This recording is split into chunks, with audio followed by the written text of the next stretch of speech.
E aí, pessoal, vamos para mais um Red Pill aí? Vamos acordar aí, galera, que tal? Eu vou mostrar aqui para vocês uma reportagem que saiu no site da BBC. O título da matéria é A Onda Crescente de Ataques Explosivos que Assusta a Suécia. Aqui, ó. Como sempre, eu vou deixar o link dessa reportagem para vocês verem. Essa reportagem foi agora do dia 12 de novembro de 2019. Seguinte, a Suécia não está fazendo muita questão de divulgar isso. E eu vou explicando aqui quais seriam as razões para isso. A Suécia não está fazendo muita questão de divulgar os vários ataques que está ocorrendo lá por explosivos. E em 2017, por exemplo, 2 anos atrás, eles nem tinham estatística sobre isso. Isso não acontecia lá. E de repente, de 2 anos para cá, isso tem acontecido aos montes. Tipo assim, 30 vezes no mês tem explosão lá. E a polícia não está sabendo como resolver. Até porque eles não sabem qual é a origem, né? Por que está tendo essas explosões. E vocês sabem que a Suécia está tendo uma grande quantidade de imigrantes do Oriente Médio indo para lá, né? Então, assim, está surgindo o que a gente aqui no Brasil chamaria de favela, vamos dizer assim, mas lá está surgindo subúrbios que são apenas de imigrantes. E lá dentro desses subúrbios onde ficam os imigrantes do Oriente Médio, a lei deles lá é a lei do Oriente Médio. É como se fosse realmente um país do Oriente Médio dentro da Suécia. Então lá é a Sharia que manda, né, aquela religião deles, né, a Bíblia que eles usam lá. E algumas reportagens que eu já tinha lido antes, diz que nem a polícia sueca consegue entrar naqueles bairros lá, porque o negócio realmente é dominado. É como se fosse a favela aqui do Rio, onde a polícia não entra, né? Seria mais ou menos assim. Aí, eu convido os senhores a ler essa reportagem. Não fica só ouvindo o que eu digo, não. Leiam e tirem suas conclusões também.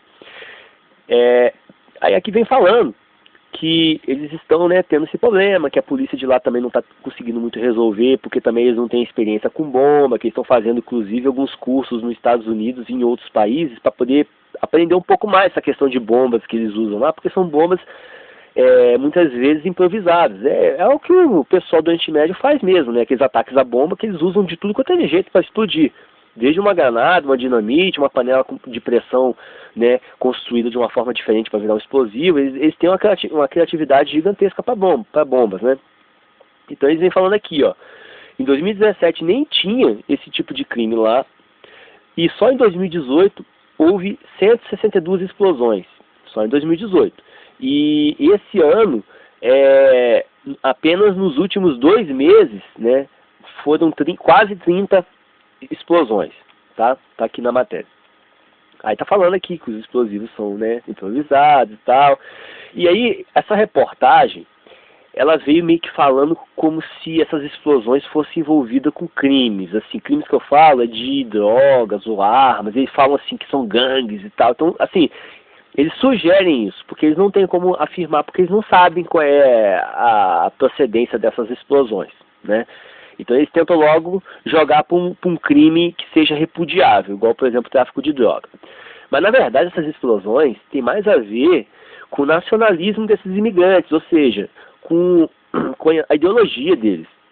E qual é a ideologia principal lá do Oriente Médio? O patriarcado, né? Eles querem a Sharia, eles querem, né, o segmento da religião deles.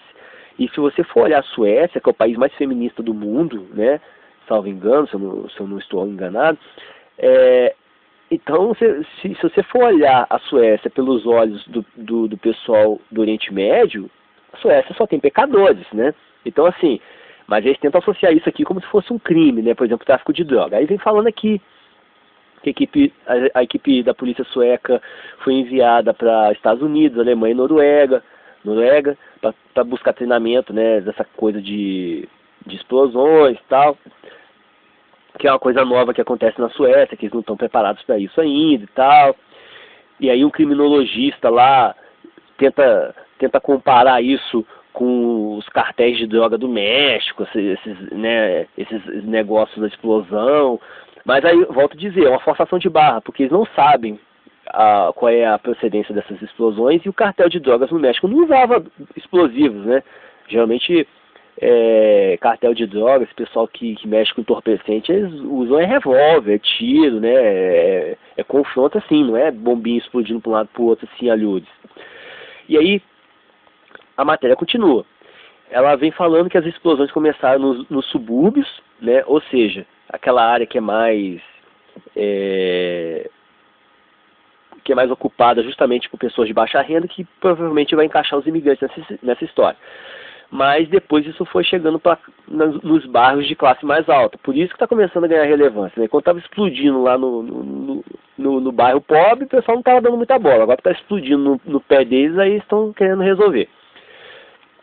Aí vem falando aqui que teve explosão em supermercado e tal, e começou a ter alvo de explosão perto de escola e tal.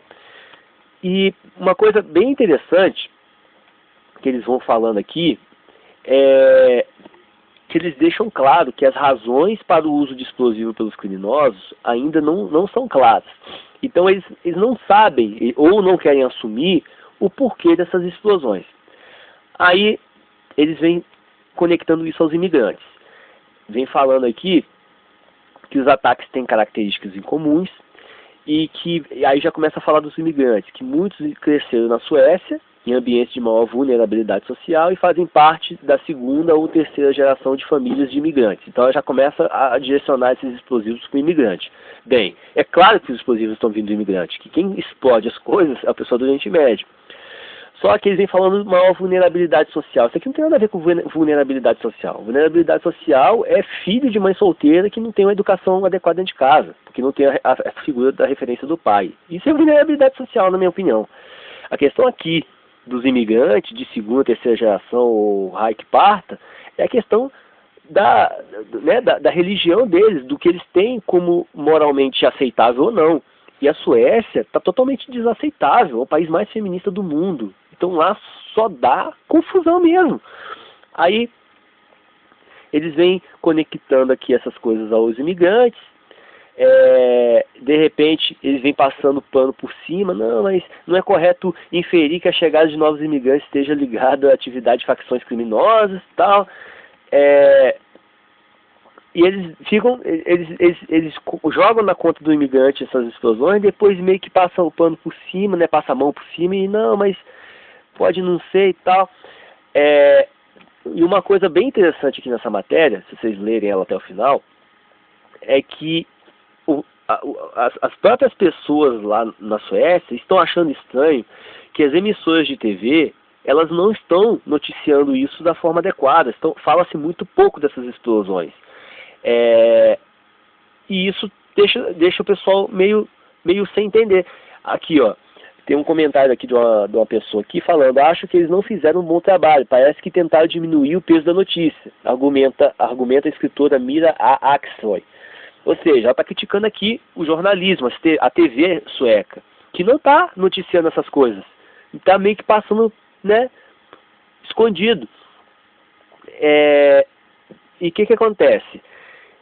Isso deixa um pouco claro, porque a televisão, ela está a serviço da esquerda e do feminismo.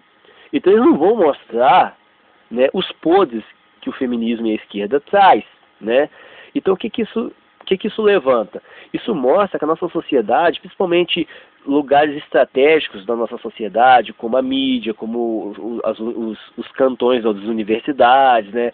Tem alguns lugares estratégicos que estão impregnados de feminismo, e isso tenta enfiar na cabeça das pessoas o tempo inteiro que o feminismo é legal e que as outras coisas são ruins.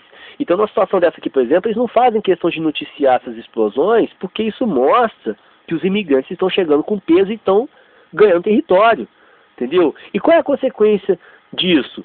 É o feminismo diminuindo a taxa de natalidade, e eles são obrigados a aceitar imigrantes porque a mão de obra do país deles acabou, a taxa de natalidade caiu, precisa de pessoas para poder mover as coisas na sociedade, precisa de pessoa para lavar prato, precisa de pessoa para cavar chão, precisa de pessoa para poder digitar alguma coisa, precisa de pessoa para levantar parede de prédio que está construindo, precisa de pessoas para dirigir carro, precisa para tudo. Entendeu? A sociedade não se mantém se não tiver pessoas ali para poder fazer os serviços e as coisas, né, acontecerem. Então, se a nação sueca está morrendo porque a taxa de natalidade está menos de 2, vai ter que ter imigrante, não tem jeito. E o imigrante não vai aceitar essa balela, essa conversa fiada, essa putaria de feminismo. Então, e os imigrantes que estarão dispostos a ir para um lugar desse, vai ser imigrante de onde? Lá do patriarcado opressor, que elas falam, né, as feministas, vai vir pessoal do Oriente Médio. E eles vão chegar lá com a Sharia bem consagrada na cabeça deles, porque a Sharia é a própria identidade dele como pessoa, do pessoal do Oriente Médio. Ela é a religião, ela é tudo para esses caras. Tanto é que eles se matam, se explodem por causa disso. Então, não adianta ficar com conversinha feminista com o pessoal do Oriente Médio. Eles vão enfiar com ela abaixo um dinamite e vai explodir tudo desse pessoal. Então, o que acontece? O feminismo, ele se autodestrói. Ele se autodestrói. Por isso que a gente fala aqui que não precisa se preocupar com o feminismo. Ele vai se destruir. O problema todo é que ele se destrói destruindo muita coisa junto.